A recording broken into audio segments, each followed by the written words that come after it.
চিনাকুড়ি এবং বরাকার থেকে প্রায় 100 জন কর্মী সমর্থক বিজেপি এবং অন্যান্য দল ছেড়ে তৃণমূল কংগ্রেসে যোগ দিয়েছে, যার নেতৃত্ব দেন অভিজিৎ ঘটক। পশ্চিম বর্ধমান রাজ্য বিধানসভা নির্বাচনের প্রথম ধাপ 23 এপ্রিল অনুষ্ঠিত হবে।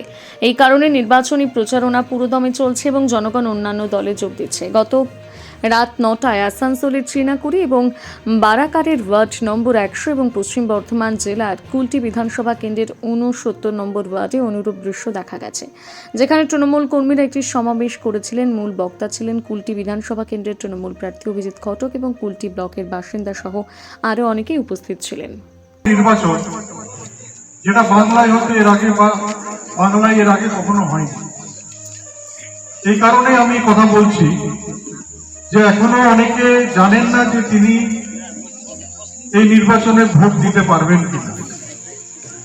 যেভাবে এসআইআর করা হয়েছে, যেভাবে মানুষের নাম ভোটার লিস্ট থেকে বাদ দিয়ে দেওয়া হয়েছে, তাতে অনেক মানুষ বিভ্রান্ত আজকে।